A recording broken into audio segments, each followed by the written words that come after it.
Bonjour. Alors aujourd'hui, nous allons découvrir quelqu'un. Cette personne, c'est Arnaud Cheminant. Cheminant, il est investisseur, il est marchand de biens, et puis il a une particularité, c'est un autodidacte. C'est quelqu'un, bon, on va vite le découvrir au travers des questions que je vais poser. C'est quelqu'un qui était destiné au départ à reprendre l'exploitation agricole de ses parents. Il était passionné par l'immobilier. Et chemin faisant, il a bifurqué. Alors, il a bifurqué, mais il n'a pas fait les choses à la moitié. Il a créé une société. Il s'est lancé à corps perdu dans l'activité de marchand de biens. L'investissement immobilier, aujourd'hui, a plus trop de secrets pour lui. Et c'est ça qui est intéressant, c'est d'interroger quelqu'un qui est passé par un stade de découverte, de doute, qui peu à peu a découvert les ficelles de l'activité. Et j'aime bien ce genre de personnes parce que c'est des gens qui vont pas vous la raconter, qui vont pas y aller au bluff ou à l'esbrouf. Il y a une certaine simplicité, vous allez vite le voir à travers cet échange avec Arnaud Cheminant, qui est extrêmement instructif. Alors juste avant de lancer l'interview qui a été réalisée il y a quelques semaines, je voudrais juste rappeler une chose. Passion Immo, c'est un podcast qui existe depuis déjà 2 ans et demi, une soixantaine d'épisodes. Voilà. Alors, de temps en temps, à partir de maintenant, je vais faire des captations vidéo de ces interviews, ce qui donnera une double entrée pour aller découvrir toutes ces personnalités que j'interroge. YouTube et le podcast qui est disponible en fait sur toutes les plateformes classiques, Apple Podcast, Spotify, Deezer, etc. Et j'en passe. Allez, j'arrête de parler, je vais lancer l'interview. Et moi, je vous dis à très bientôt. Bonjour Arnaud. Salut Eric, Bien. Alors, Arnaud, très merci content de de vous m'accueillir avoir. Voilà, également. on va discuter. Alors, je vais expliquer le contexte dans lequel on s'est connus, bon, si tant est Mhm, qu'on se connaisse. bien sûr, ouais. C'est les réseaux sociaux, chers réseaux sociaux, comme souvent, et je suis tombé sur un post. Au début, je me dis, oui, oh là là, le gars, il y va pas avec le dos de la cuillère, hein, il dit des trucs quand même assez cash et tout. Expliqué, voilà. Alors je me suis dit, tiens, ça pourrait faire une trame assez sympathique, un sujet de discussion. Surtout que quand j'ai lu ce post, il y avait une petite remise en cause des agents immobiliers. Alors je trouve ça intéressant parce que quelque part, c'est vrai que moi je donne souvent la parole à des agents immobiliers. Alors ils vont pas me dire du mal de leur profession.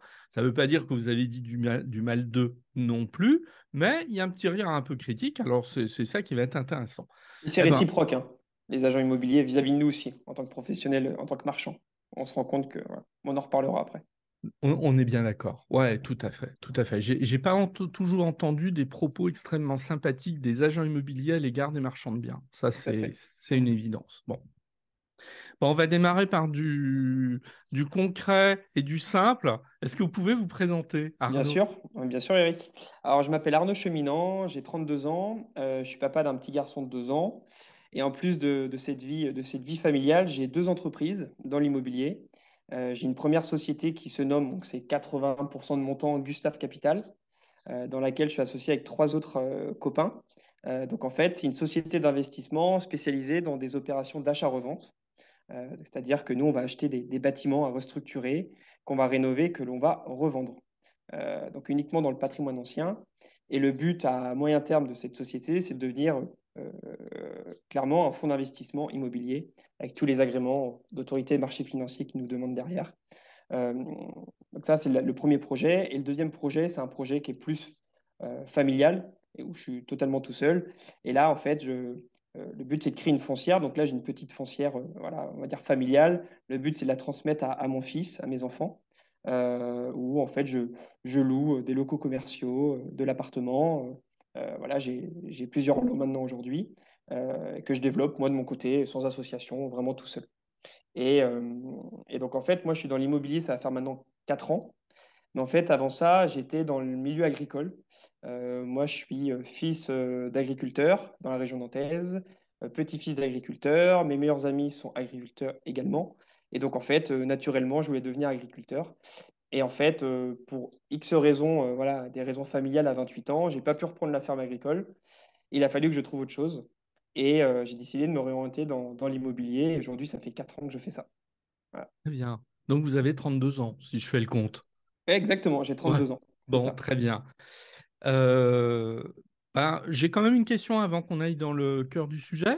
Pourquoi vous êtes allé sur l'immobilier? C'est quelque chose qui vous trottait dans la tête depuis longtemps? C'est de l'opportunité? C'est quoi la motivation? Alors, en fait, je pense qu'il y a deux choses qui sont similaires entre l'agriculture et l'immobilier. Ça reste quand même deux choses, enfin, deux métiers, deux secteurs palpables. Un, la terre et deux, la pierre. Et en fait, nous, en tant qu'agriculteurs, moi, je me dis agriculteur, mais je ne suis pas agriculteur, en tant que fils d'agriculteur, les agriculteurs, ils aiment posséder la terre, posséder des tracteurs, voilà. Et en fait, c'est cette façon de posséder de la pierre, en fait, je pense, c'est ça qui m'a un peu relié à l'immobilier. Et moi, je voyais autour de moi, la plupart des personnes agriculteurs autour de moi avaient tous du patrimoine immobilier aussi, la plupart des agriculteurs. Et donc, en fait, je me suis dit, bah, l'immobilier, ça peut m'intéresser.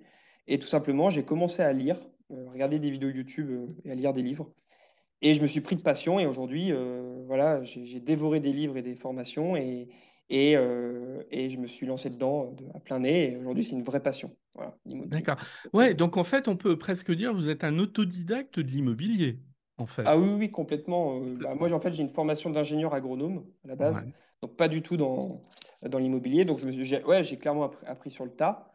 Et aujourd'hui, de toute façon, l'immobilier, ça reste l'expérience, hein. C'est le terrain qui fait tout. Et à partir du moment où on a l'envie et l'envie d'y arriver, la passion, il n'y a pas de raison il y a pas de raison que ça marche pas, en fait. Voilà. C'est un peu ma Bien. philosophie.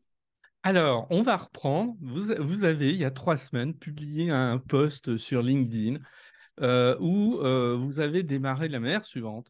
J'investis depuis 4 ans dans l'immobilier. 8 choses m'ont marqué. Alors, en fait, on va reprendre pas à pas ces 8 choses et on va démarrer. Et vous avez la première chose que vous avez remarqué, vous avez écrit Rentier est une utopie. Alors, en quoi Rentier, c'est une utopie, Arnaud? Ouais.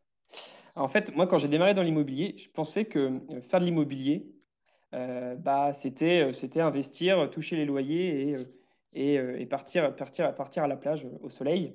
Et en fait, très rapidement, je me suis rendu compte que l'immobilier, c'était un vrai métier et que c'était pas donné à tout le monde parce que l'immobilier, ça reste, bah, déjà, enfin, faut se le dire, quand on investit, que ce soit dans un appartement à 60 000 euros ou un immeuble à 1 million d'euros, bah, si on se rate sur son investissement, ça peut quand même nous coûter très cher.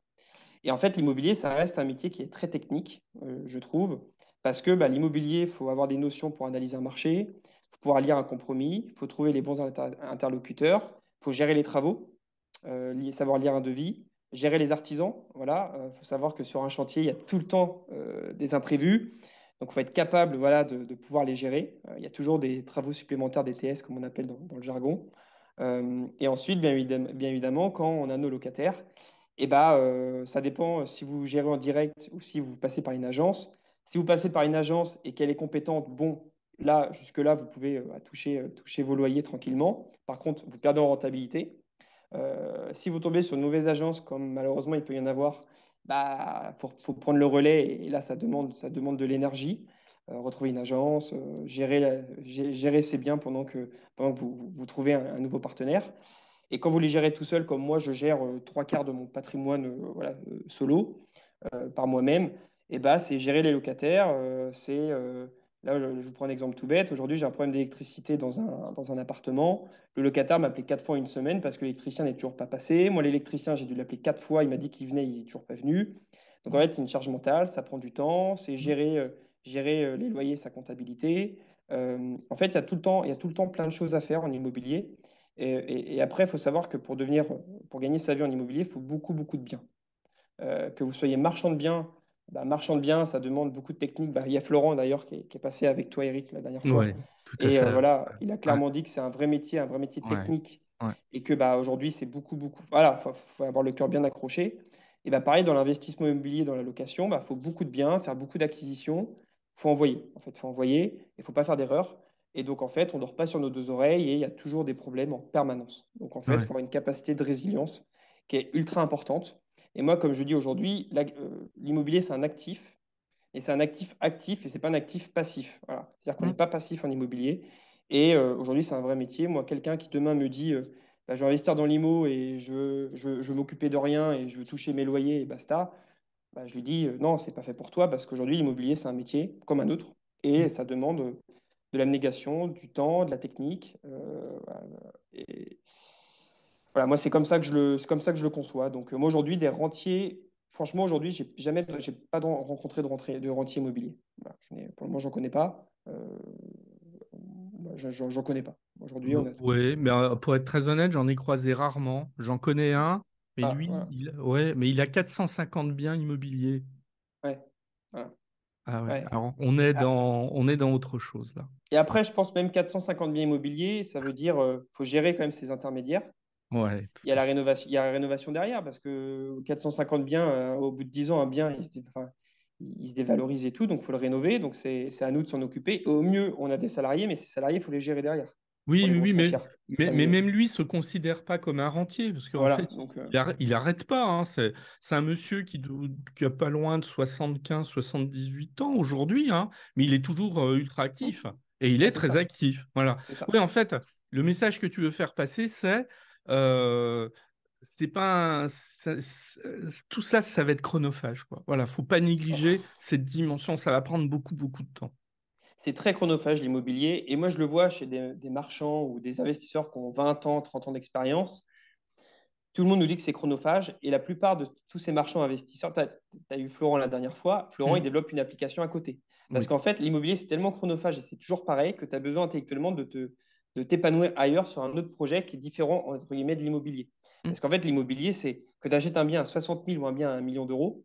Et ben en fait, c'est toujours pareil. Tu lis un compromis, tu fais les travaux. Ah, c'est le montant qui est différent. Tu vas voir ton banquier. Mais en résumé, c'est très chronophage. Hmm. Voilà. Et Ouais. très redondant. Donc, il faut être passionné. Bien, donc rentier, c'est une utopie, on a bien compris le message.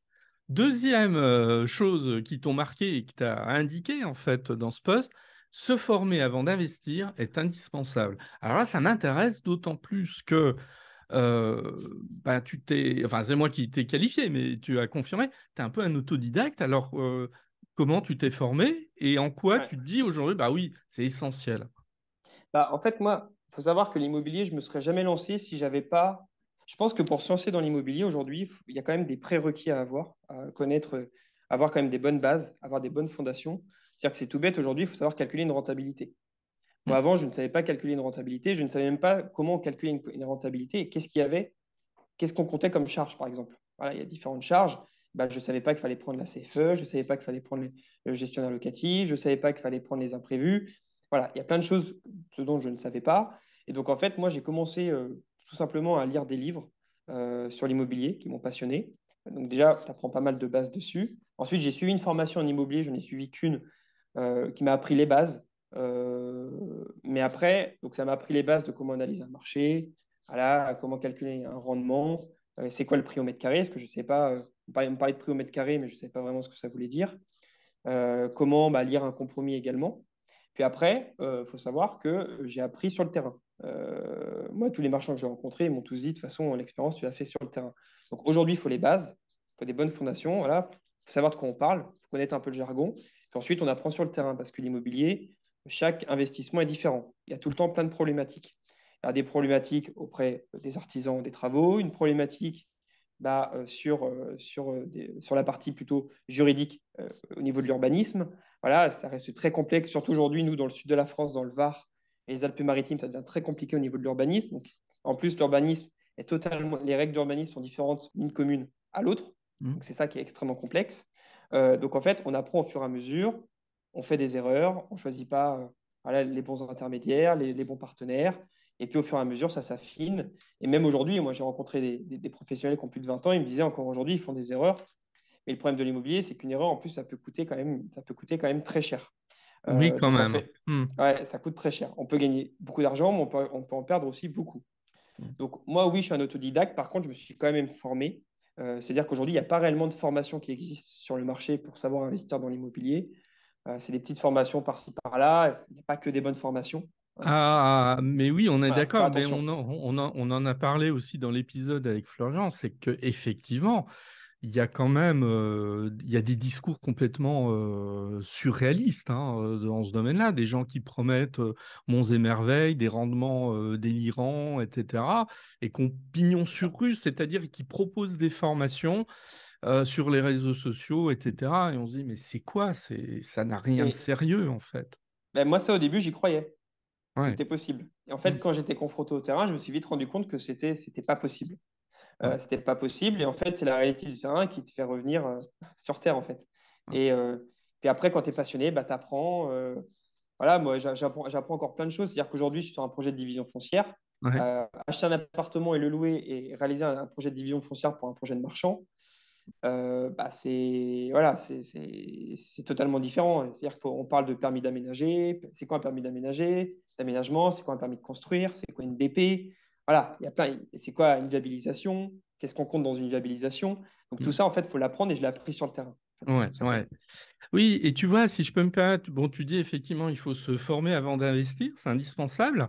Moi, j'ajoute un petit truc, mais c'est un petit peu ce qu'on vient de se dire, c'est que oui, mais il faut encore être en capacité de bien choisir les formations adéquates et trier ce qui est de l'arnaque, parce que je pense qu'il faut le qualifier comme tel parfois, de ce qui est des formations solides, pertinentes, par des gens bah, qui savent un petit peu de quoi ils parlent et qui promettent pas la lune, en fait. Exactement. Non, Ouais, non, c'est ça. Alors aujourd'hui, il y a des petits groupes. Par exemple, moi, aujourd'hui, j'ai rejoint.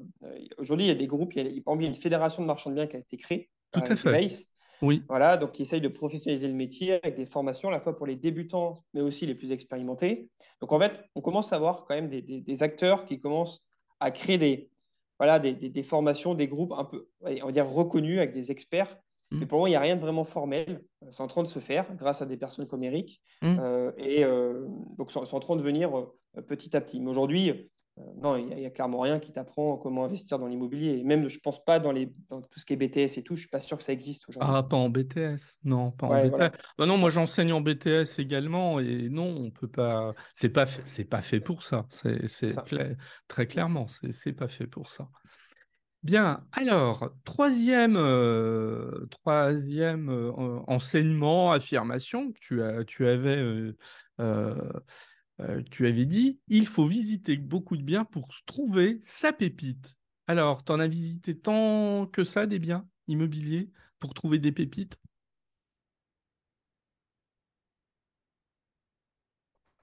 Encore, bah, tu vois, encore aujourd'hui, j'étais prospecté les agences immobilières, j'étais tapé aux agences pour me présenter notre projet Gustave Capital et leur demander voilà, s'ils avaient des biens intéressants.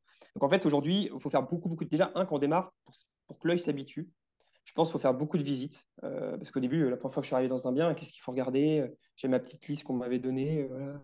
Hmm. Après, ça devient assez automatique.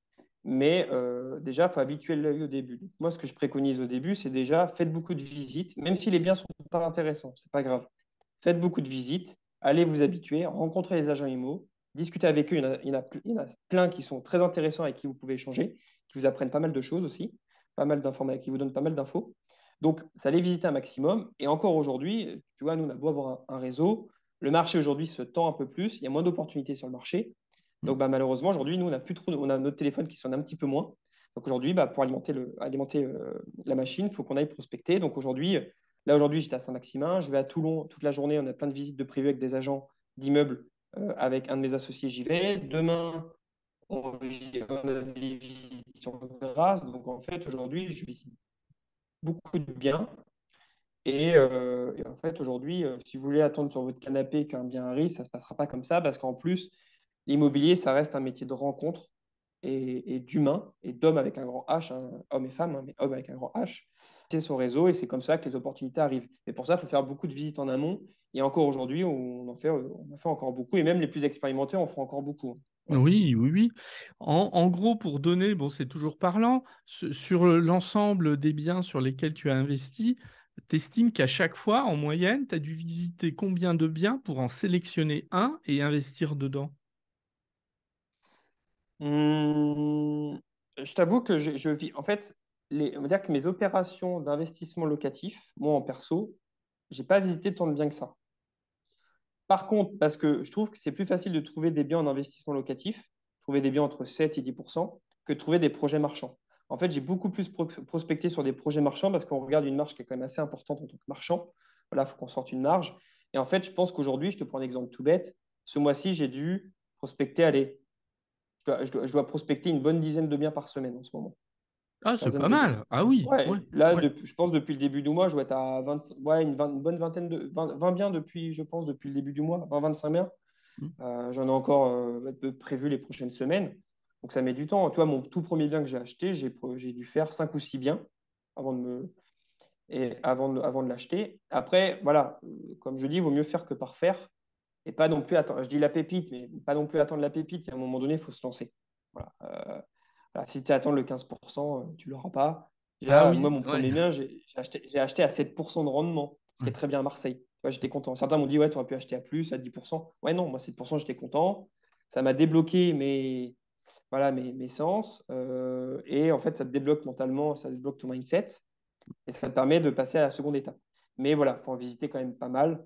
Et donc, moi, je dirais par bien sur mes investissements locatifs, j'ai dû en visiter allez, 4 ou 5 par bien que j'ai acheté. Donc, j'ai 20 lots aujourd'hui, tu vois. Après, sur les projets de marchands, là, avec les gars, on en visite, avec mes associés, on en a visité beaucoup depuis le début de l'année, vraiment beaucoup. Voilà. D'accord, ouais. Et donc, moi, je note un truc intéressant que tu as dit, c'est qu'il faut pas non plus chercher nécessairement l'idéal, la pépite, quoi, en fait, hein, parce que sinon, on saute jamais le pas. Ah, mais moi, j'ai rencontré le jour, j'étais avec ma kiné, et ma kiné, elle a commencé à se former avant moi en 2019, elle n'a toujours pas acheté son appartement. Ah oui, Parce qu'elle a un blocage, parce qu'elle attend le la mouton à cinq perfection. pattes. Ah ouais, la perfection, elle l'a toujours pas fait. Ouais. Et donc pour moi, mieux vaut acheter un bien à 7%. Voilà, au moins on se débloque mentalement. Le premier bien, il est fait, on met en place nos process, on commence à lire un compromis, on sait ce que c'est. Et ensuite, on pourra acheter. Une fois que le premier bien est fait, on pourra acheter le deuxième bien. Mm. Donc moi, je pense qu'il ne faut pas, non, faut pas attendre le 12%, le 10%. Surtout en ce moment, il est quand même assez compliqué. Quand même, Puis oui. le 12%, moi aujourd'hui, j'en ai pas, voilà, pour Mm. te dire. Alors quand je pensais que c'était possible, je pense que c'est possible, hein, j'en connais, mais moi je l'ai pas. Voilà, moi aujourd'hui, je suis à 8% de moyenne rendement brut. Je suis à Mm. la fois sur du 7, à la fois sur du 10. Mm. Voilà. Ah Mais bah alors justement, puisque tu as commencé, on va aller sur le quatrième point que tu avais soulevé dans ton poste. Il n'y a pas que le rendement à 10% qui compte dans la vie. Alors, tu as commencé un petit peu à en parler. Ah, évidemment, je suppose que tu parles ici de rendement brut, pas de rendement net. non, oui, non, non, je suis en brut, je suis en brut, je suis vraiment en Ah, brut. oui. Alors, le brut, c'est quoi? Ce sont tes loyers hors charge. Voilà, donc en résumé, je te prends un exemple concret. Là, j'ai un bien que j'ai acheté, il m'a tout, il m'a tout compris, il m'a coûté, avec les travaux, les frais notaires, le prix d'acquisition et les petits et quelques frais bancaires, il m'a coûté 65 000 euros. Aujourd'hui, je le loue 500 non, 490 euros hors charge. Mhm. Donc, tu vois, 490, si je fais le calcul, donc il faut que tu fasses 490 euros hors charge fois 12. J'ai 5 880 euros de loyer à l'année que je Mhm. divise par mon coût d'investissement total. Mhm. Je suis à 65 000. Je suis à 9% de rendement. Mhm. Voilà. Par contre, je suis dans un secteur, c'est pas premium. Je ne suis pas dans le plein centre de Nice, dans le vieux Nice. Je suis sur un secteur qui est en train de se développer, c'est Grasse, voilà, qui est un peu plus populaire, mais qui reste très bien et ça se développe. Voilà. Donc aujourd'hui, moi j'essaye d'allier vraiment une stratégie qui est à la fois purement patrimoniale, où là je vais investir plutôt dans des endroits où je suis sûr de louer, beaucoup plus tendu, moins populaire, où je suis sûr de le louer. Par contre, j'ai des rendements à 6 et 7% à peu près. Mhm. Et là, par exemple, j'ai acheté un immeuble où je suis à 10%. Par contre, c'est beaucoup plus populaire, il y a plus de risques. Donc en fait, j'essaye d'allier gain-risque. J'essaye de trouver un accord et mon but, c'est d'avoir un rendement à entre 8 et 8,5%. Et moi j'en suis content. Voilà. Aujourd'hui, ça me convient parfaitement. Donc, Et quand tu as tout compté, les charges et les impôts, évidemment, les impôts, on est à combien? 2%? exactement, c'est ça. Hein? En À peu gros, près? ouais, Ouais, exactement. En gros, 2%. j'ai une moyenne, c'est ça. Une fois que tu as tout compté, tu es ouais, t'es aux alentours de 2% dans Ouais, ces eaux-là. Donc, ouais, bah voilà. Ouais. ouais, Bon, en fait, il te faut beaucoup de biens pour vivre de l'immobilier. Voilà. c'est ça, tout à fait. Bon, alors justement, par rapport à ça, tu trouves pas qu'il y a un peu une espèce d'esbrouf à ce niveau-là? Moi, j'entends, tiens, je vais te citer quelqu'un avec qui j'ai discuté il y a quelques mois, qui m'a, dans le blanc des yeux, qui m'a affirmé que lui réalisait 15% net sur l'immobilier. Alors, je lui ai dit que je n'en croyais pas un mot, que c'était absolument impossible. Voilà, il m'a dit si, si, si, moi je fais au moins ça, etc. Bon, voilà. T'en penses quoi de ce genre de discours qu'on entend parfois, hein. Attention, c'est. Alors, alors, oui, il est possible, mais où? Il n'a pas C'est voulu où? me dire après, il n'a pas Voilà, voulu me voilà, donner de voilà. Dans détails. quelle zone? Alors Ouais. oui, le 15%, tu peux l'avoir dans un quartier ultra populaire. Net, 15% Mais net. après, moi, ça me paraît compliqué quand même. Ouais, moi Mais aussi, je hein. me dis, s'il l'a trouvé, il l'a trouvé dans un quartier très, très, très populaire où je ne mettrais pas un pied, ou dans des campagnes où il n'y a pas il y a pas un pélos, dans certains tout petits villages. Mhm. Mais moi, ça me paraît quand même très compliqué. Moi, aujourd'hui, j'ai jamais rencontré de personnes qui font du 15% net. Voilà. 15% brut, j'en ai rencontré encore, j'en ai pas rencontré des masses, hein. Et moi, je l'ai jamais trouvé, le 15% brut. Bah, on est Donc, d'accord, mais voilà, oui, moi, j'ai du mal à y ouais, croire, personnellement. tout à Après, fait. voilà. Ouais. Non, non, mais on est bien d'accord là-dessus. Et moi, j'aime bien les choses un peu réalistes, fondées, etc. Et pas essayer de balancer de la poudre aux yeux aux gens, Mm. quoi. Je vois Non, pas l'intérêt. non, Donc, finalement, il n'y a pas que le rendement à 10% qui compte dans la vie, comme tu le dis, bah, parce qu'on ne le trouve pas pas tous nécessairement les jours. aussi aisément que ça. Bah, Et en fait, puis, tu peux le trouver, mais dans des zones plus populaires. Voilà. Par voilà. exemple, je te prends un exemple. Moi, j'ai acheté un immeuble, parce que je connais bien la zone Roubaix. Alors, Ouais. Roubaix, dans les bons quartiers, enfin, dans les quartiers, les bons quartiers de Roubaix, quand même. Ah oui, donc très, très Mais loin de chez toi, là. ouais, mais je connais bien l'île, j'ai un bon partenaire Ah, là-bas, tu d'accord. vois. Ok. Et en fait, je suis à 10%, et je vais monter à 10,5 parce qu'ils sont mal loués. Mais je sais que c'est pas un quartier où je vais faire une grosse. Je vais pas faire de. Probablement, je me dis, c'est pas là-dessus que je vais faire une plus-value, tu vois, Hum, sur ce bien-là. Par hum. contre, je me fais du cash pour le moment, et je peux avoir des risques d'impayés. Mais de l'autre côté, j'aurai des biens beaucoup mieux placés où je sais que j'ai très, très, très peu de risques d'impayés. Je sais que j'aurai une plus-value dans tous les cas à 5 ans. Voilà. Donc, Ouais, c'est ça. Ouais. Oui, c'est-à-dire, tu es en train de nous expliquer qu'on peut pas tout avoir, en fait. Faut trouver, faut arbitrer quelque part ce qu'on va ouais, chercher. Hmm. ah, c'est compliqué. C'est-à-dire qu'aujourd'hui, tu me dis un investissement ultra premium, ultra sécure en plein centre-ville de Nice à 10%, franchement. Après, je vais te dire, en location courte durée. OK, en location courte durée, mais derrière, Ah tu as toutes oui. tes charges Ouais. de LCD. Mais en location à l'année, c'est impossible. C'est Ouais. impossible. Ouais. Bon, on est d'accord. Alors, cinquième point que tu avais mis en avant dans ce poste, alors là, qui m'a étonné, qui est assez catégorique, puisque tu as écrit, tu ne peux faire confiance à personne. Ah, je me dis, alors là, le gars, il est gonflé, Ouais. parce qu'en fait, tu ne peux faire confiance à personne. Bah, alors pourquoi tu peux faire confiance à personne? Bah, alors moi, en fait, si tu veux, j'ai découvert le milieu de l'immobilier et j'ai remarqué. Moi, je me suis fait avoir dans l'immo par des partenaires, des prestataires. En fait, j'ai remarqué que l'immobilier, c'est un milieu où il reste quand même de l'argent. Et c'est pas des petits montants quand même. Et en fait, tu te rends compte qu'il y a quand même beaucoup de requins. Voilà. Moi, je suis arrivé un peu de manière naïve. En fait, tu dis qu'il y a beaucoup de requins.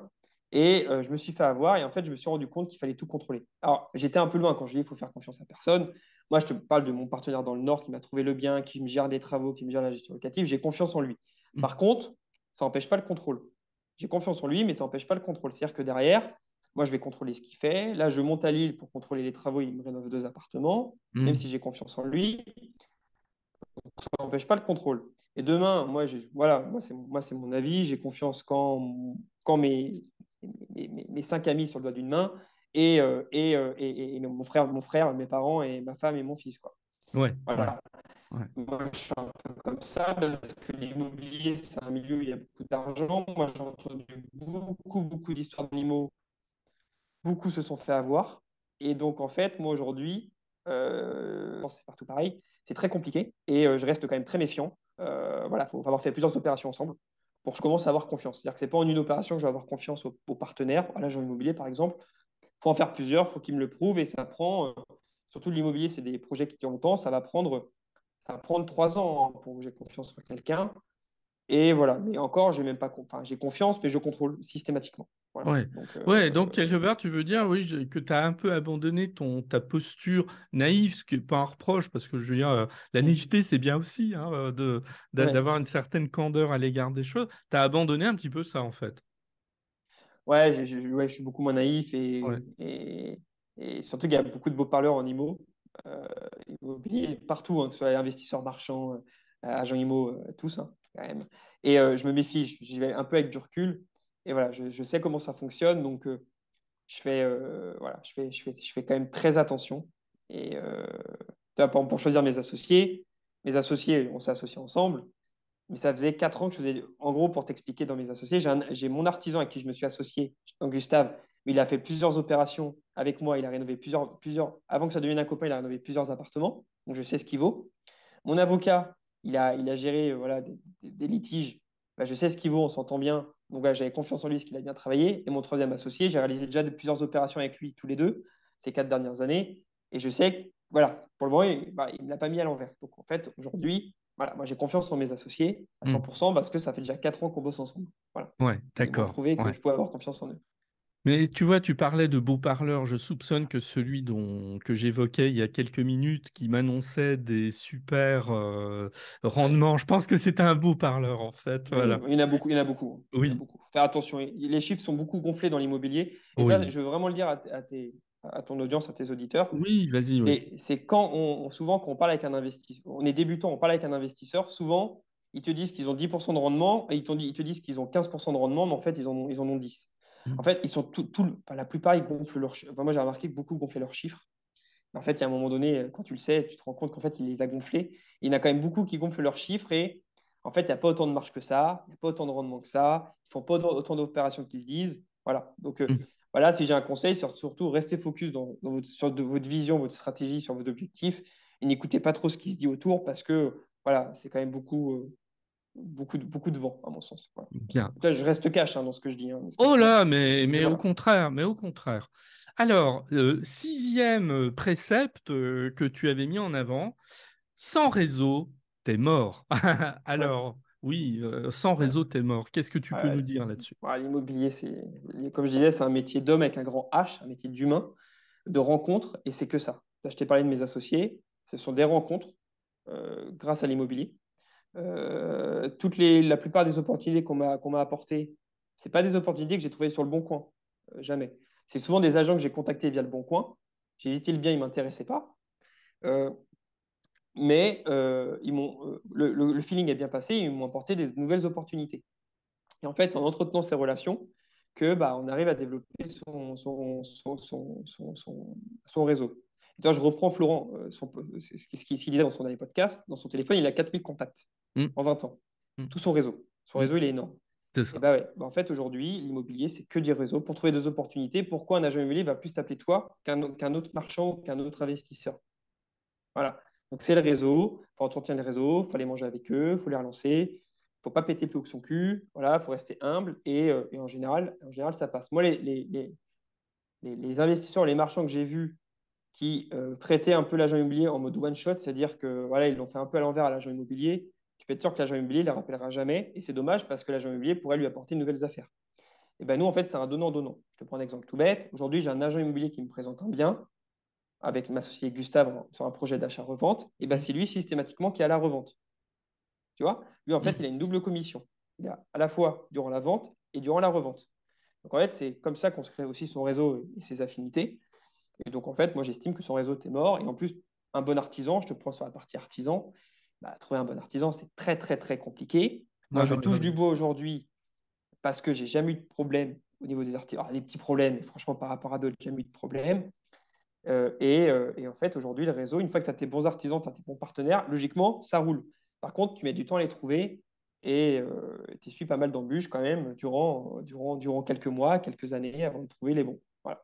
Donc, le réseau, moi, je le dis, entretenez le réseau au maximum, rencontrez un maximum de gens, allez visiter des biens qui ne vous intéressent pas pour aller rencontrer les agents IMO, allez frapper aux portes des agents IMO, rencontrer des artisans. Après, malheureusement, les artisans, on se rend compte qu'ils sont compétents que lorsqu'ils font les travaux. Des fois, c'est trop tard. Euh, et donc, il n'y a que de cette manière, aller dans des soirées d'investisseurs immobiliers, aller rencontrer des gens un maximum.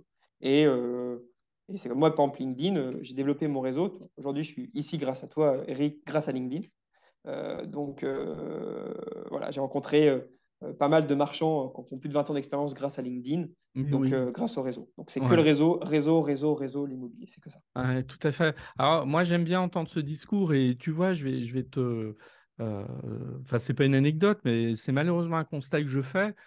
Bon, moi, j'enseigne aussi en dehors de la formation auprès de jeunes, hein, des jeunes qui sont en première année, deuxième année, troisième année, en master, etc. on a du mal à les bouger, c'est-à-dire à les sensibiliser sur cet impératif du réseau.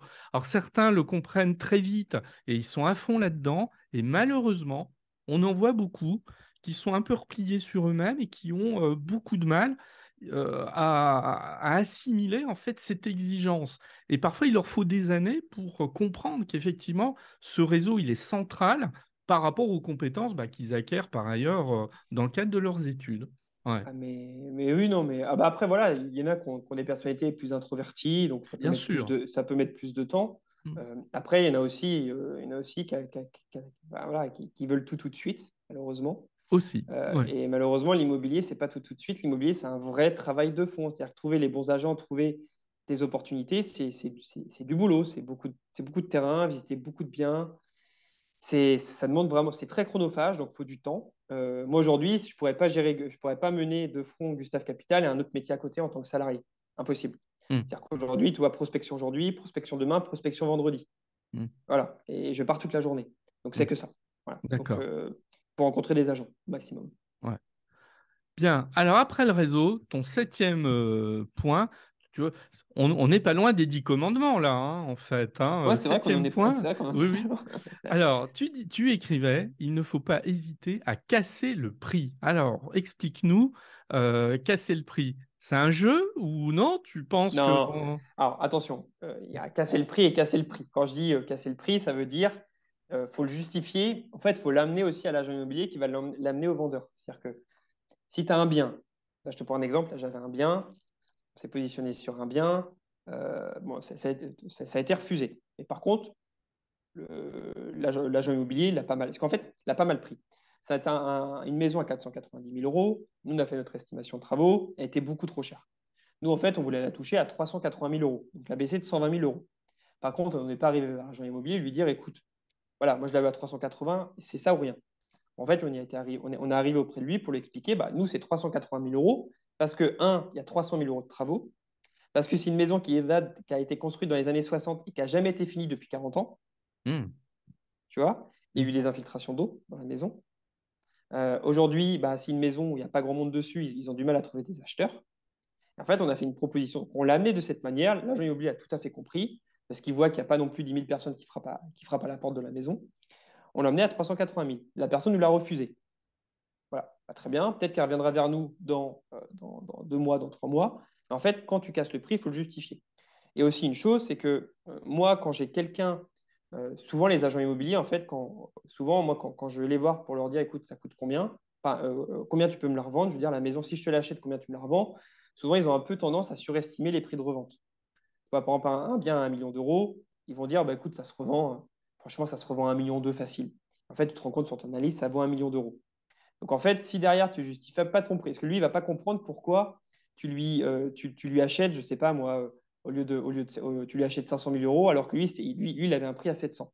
En fait, il faut bien lui amener en lui disant déjà, un, le prix de marché, c'est tant. Voilà. Et donc, moi, j'ai tant de travaux. En fait, il faut bien lui expliquer le cheminement. Moi, ce que je fais aux agents immobiliers, c'est qu'est-ce que je compte sur mon prix de revient? Comment je calcule ma marge? J'essaie vraiment de le ramener. Moi, ça me coûte tant. J'ai tant de travaux. J'ai tant de notaires. J'ai de la viabilisation à faire, par exemple. J'ai des demandes auprès de l'urbanisme également. Voilà, j'ai besoin de sortir tant de marge parce que moi, derrière, bah, forcément, il faut que je me paye aussi un minimum. Donc voilà pourquoi je justifie ce prix. Donc ça, il faut le justifier. Par contre, il ne faut pas avoir peur de casser le prix. C'est-à-dire, quand j'ai cassé, il faut vraiment que bah voilà, tu t'es mis en tête qu'il faut que tu fasses, je sais pas moi, 10% de rendement brut sur un investissement locatif ou 8% sur un investissement locatif. Et bah, il faut que tu fasses en sorte de proposer un prix qui te permet d'arriver à 8% brut. Voilà. Si tu vois que tu n'atteins pas les 8% brut, bah, tu laisses passer, tu passes à autre chose. Et comme je dis, il ne faut pas hésiter à casser le prix parce que faut pas avoir peur de casser le prix parce qu'il ne faut pas croire, mais il y a quand même. Moi, je suis tombé sur des opportunités à 400 000 où j'ai cassé le prix à 300 et c'est passé. Ah ouais, Voilà. ah oui, quand Ouais. même. Ouais, parce qu'en fait, les gens, ils sont sur un bien qu'ils ont mis il y a 5 mois. Ils ont baissé un prix, enfin, le prix une première fois, une deuxième fois. Une fois que le bien il est sur les annonces et qu'il est dessus depuis 6 mois, le bien, tu peux être sûr, il est blacklisté par tout le monde. Hmm. Donc en fait, toi, tu arrives, il a 400 000 euros. Les gens, ça fait 6 mois qu'ils l'ont. Et bah, ou un an qu'ils l'ont sur le dos, et bah, tu fais une offre et ça passe à 300 000 parce que bah, ça fait 6 mois qu'ils attendent de le vendre. Et parce qu'il a été blacklisté, il faut savoir qu'un bien, s'il est sur le bon coin pendant franchement, plus de 2 mois, et tu le vois passer en permanence, tu te dis, bon, c'est un peu foireux quand même. Mm. Et donc là, c'est un peu foireux pour le vendeur. Donc là, tu te dis, bon, c'est peut-être maintenant qu'il faut aller attaquer le prix. Donc, il ne faut Ouais. pas hésiter à attaquer le prix. Par contre, toujours le justifier et l'amener à l'agent IMO Oui, c'est parce ça, que, c'est que tu dis bien on casse le prix, mais en fait c'est très argumenté derrière. Et toujours. puis, si j'ai bien compris ton propos, c'est très transparent, c'est-à-dire tu poses les choses sur la table de manière Ouais. extrêmement claire en disant, moi ça me coûte tant, et voilà la Ouais. raison pour laquelle je demande à ce que le prix soit abaissé. Exactement, il faut toujours le justifier parce qu'en plus, il faut se dire une chose, en tant que marchand, tu as souvent mauvaise réputation. Tu es un peu pris pour le gars, la cinquantaine, la gominée, le cigare, la chemise ouverte et qui est blindé et qui va acheter des maisons un peu comme ça. Tu vois. C'est un peu l'image du marchand. Le marchand aujourd'hui, c'est pas du tout ça, un marchand. Et donc en fait, ils sont un peu, déjà quand tu arrives, tu es un peu mal vu. Tu vois. Et même en tant qu'investisseur, tu n'es pas toujours très bien vu. Et donc en fait, il faut vraiment leur amener avec de la pédagogie parce que nous, on a un métier avec des exigences, voilà, des conditions, eux également. Donc en fait, les agents immobiliers et les vendeurs, il faut leur amener, faut leur montrer comment on calcule nos prix. Donc ça, c'est important. Et qu'aujourd'hui, on n'est pas un particulier, on n'achète pas sur un coup de cœur. Nous, on achète uniquement une rentabilité. Point. Nous, il n'y a pas d'affect, il n'y a pas d'émotion, jamais. Mm. Donc c'est très important de l'amener. Donc moi, quand je vois des gens qui cassent des prix sans justification, sans le justifier, forcément, un, tu vas braquer ton agent immobilier, et deux, tu vas braquer le vendeur. Mais le pire, c'est que tu braques l'agent immobilier, tu peux être sûr qu'il ne te rappellera jamais. Voilà. Parce Mm. que tu as cassé le prix sans le justifier. Voilà. D'accord. Alors justement, on va en arriver au dernier point, le huitième point, pour lequel, bah là presque, je suis étonné parce que en fait, là depuis une demi-heure qu'on discute, t'as pas dit du mal spécialement des agents immobiliers. Et là, huitième point, quand j'ai lu ça, je me suis dit, ah ouais, quand même, l'incompétence de certains agents immobiliers. Donc finalement, dans tes 4 ans en immobilier, sur les choses qui t'ont marqué, c'est l'incompétence de certains Mmh. agents immobiliers. Ouais. Tu dis pas des agents immobiliers, de certains agents immobiliers. Non, pas Alors, tous, non, non, non. est-ce que tu peux développer? C'est un Bien point sûr, intéressant, ça. bien sûr. Bah, en fait, moi déjà, pour t'expliquer, te donner un exemple, la première fois que j'ai appelé un agent, la première annonce, je me rappellerai toute ma vie, je pense. Première annonce, j'appelle un agent immobilier, il devait avoir, je sais pas, la cinquantaine. Je pense qu'il avait de l'expérience. Je cherchais un bien à 8% sur Marseille, je l'appelle, je lui présente un peu, je lui voilà, j'appelle pour un bien. Il me dit écoutez, il est vendu, il me fait vous cherchez quoi? Je fais écoutez, je cherche du 8%. Et tout de suite, le gars m'a rembarré, il m'a envoyé, voilà, je vais pas être vulgaire, il m'a renvoyé dans mes 22. Il m'a dit écoutez, monsieur Cheminant, c'est impossible, il n'y a jamais vu de 8% en 20 ans de carrière, ça n'existe pas et tout. Et en fait, là, j'ai raccroché, j'ai fait, mais en fait, c'est moi qui suis naïf, ça n'existe pas, voilà. Et en fait, en fait, j'ai remarqué qu'à Marseille, du 8%, du 7%, il y en a. Ouais, si on cherche, il y en a. Et en fait, donc ça, c'était la première expérience que j'avais. Donc déjà, j'ai pas eu une très bonne expérience. Et ensuite, j'ai remarqué que malheureusement, le métier d'agent immobilier, c'est un métier quand même qui demande beaucoup d'expertise. C'est un vrai métier. Ok, c'est un vrai métier où il faut être formé. Voilà, il y a beaucoup de compétences à acquérir. Et en fait, malheureusement, j'ai trouvé que moi, ces dernières années, en fait, les grands réseaux ont ubérisé le secteur. C'est-à-dire qu'aujourd'hui, les grands réseaux, ils ont recruté à pléthore, vraiment de manière significative. Ils ont formé très rapidement, à mon sens, les mandataires.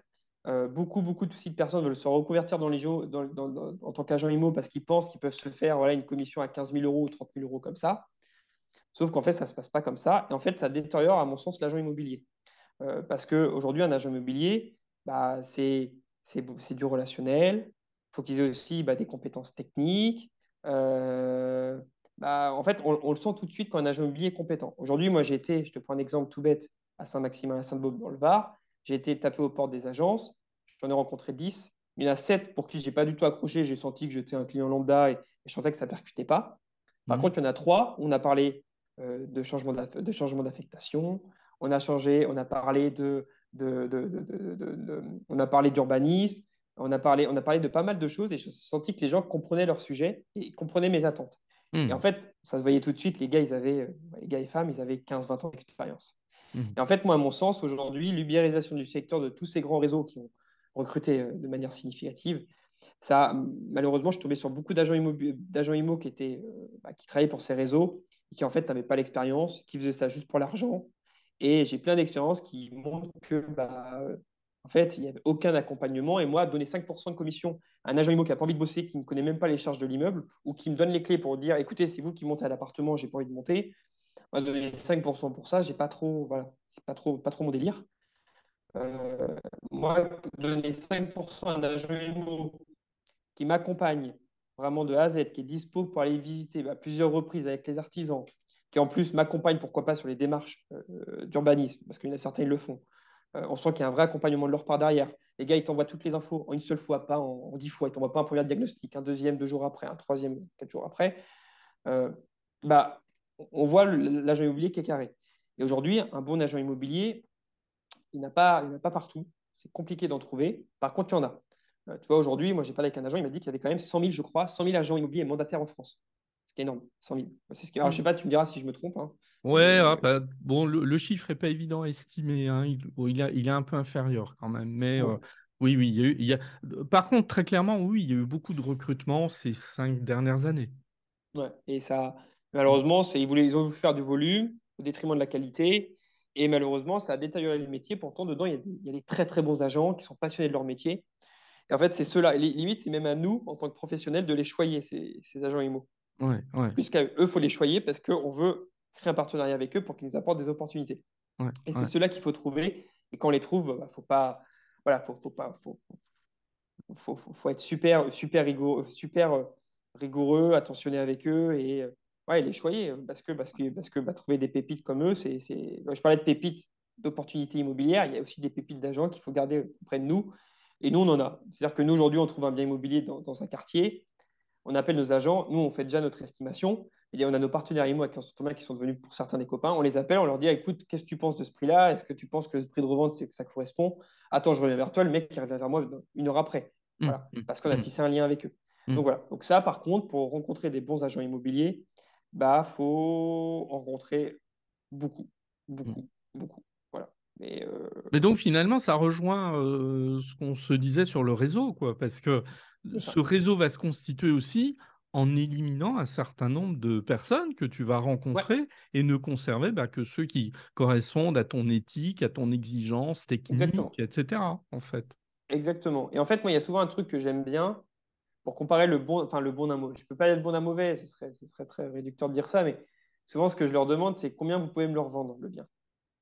Si je vois que le gars ou la fille ils me disent ouais, je peux te le revendre, je sais pas moi, c'est un bien à 800 000, je peux te le revendre 1,2 million, et que je vois qu'en fait je peux le revendre 900 000, le gars il a quand même pris, il s'est dit, il a augmenté de 300 000 euros, je me dis, il me prend pour un pimpin.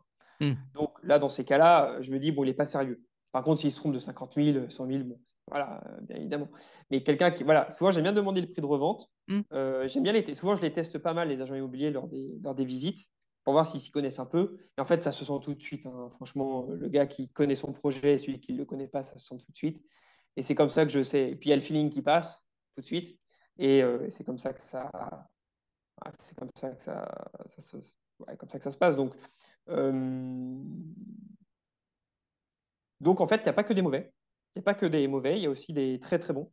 Mais voilà, faut rencontrer. Et je pense qu'aujourd'hui, la situation actuelle du marché, qui est en train de se tendre, je pense la profession. Voilà. C'est Et ce qui va se passer, hein, de toute à garder que les façon. bons et les expérimentés, et ceux qui veulent vraiment travailler, qui sont passionnés, et voilà, qui sont bons, tout simplement. C'est toujours ce qui se passe quand il y a une crise de l'immobilier. Et Dieu sait s'il y en a eu des sévères, hein, parce qu'évidemment, moi, je suis bien plus âgé que Ouais, toi. 91 a été une crise très sévère. 2008, bon, un peu plus près de nous, ça a été aussi une crise sévère. Eh ben, c'est souvent ce qui s'est passé, c'est que ça a permis, alors je mets des guillemets, hein, parce que je dis pas nécessairement que c'est positif, enfin c'est pas positif, ça laisse des gens sur le carreau, etc. Donc humainement, c'est jamais génial, mais ça a permis de faire un tri aussi entre bah, des professionnels qui étaient peut-être un peu limites en fait, et puis peu bancal, d'autres, ouais. voilà, il faut se dire. Alors, juste pour terminer, si tu avais un conseil à donner à quelqu'un qui te dit, tiens, aujourd'hui, je veux... Alors, tu en as donné plein des conseils, hein, c'est vraiment pour conclure, mais le conseil que tu donnerais à quelqu'un, tiens, aujourd'hui, je veux absolument faire de l'immobilier, c'est quoi la première chose que tu lui dirais? Ah, bah, moi, heureusement que je l'ai fait, sinon je me serais planté, c'est se former. Lire des bouquins. Alors, comme on disait tout à l'heure, les formations, attention, les formations, quelles formations? Voilà, il y a des bons formateurs comme des mauvais, mais Hmm. se former, trouver les bonnes formations, intégrer un réseau comme la Fédération des marchands de biens, même en tant que novice. Donc, se former à travers ça, se former à travers des rencontres immobilières, rencontrer des investisseurs et se former sur le terrain, aller très rapidement sur le terrain et passer à l'action. Voilà, pour moi, c'est se former et non pas non plus se précipiter à acheter le premier bien, c'est déjà se former, aller sur le terrain et se former sur le terrain et rencontrer un maximum de gens. C'est comme ça qu'on se forme, lire des livres. Voilà. Donc pour moi, voilà, clairement, c'est d'abord se former, quitte à passer 6 mois à se former ou un an, mais bien se former parce qu'on a un bien immobilier, tu te rates sur le premier, la banque, elle va pas te prêter derrière, tu peux être C'est ça. sûr, Hmm. et ça, tu peux le garder pendant des années sur ton dos, le mauvais investissement. Donc c'est se former, prendre le temps, et ensuite, à un moment, il faut passer à l'action évidemment, mais c'est se former. Voilà. Très bien. Eh ben, écoute, Arnaud, je te remercie infiniment, à la fois pour ton franc-parler, le concret sur lequel tu es allé, et puis ben, tous les bons conseils hein, qu'ont émaillé en fait Mm. cette J'ai discussion. essayé. Ouais, eh Merci ben en tout cas, Eric, merci, hein, de m'avoir merci, accueilli. et puis bon courage pour la suite. À Bah, écoute, bientôt. merci beaucoup, à bientôt. Salut Eric.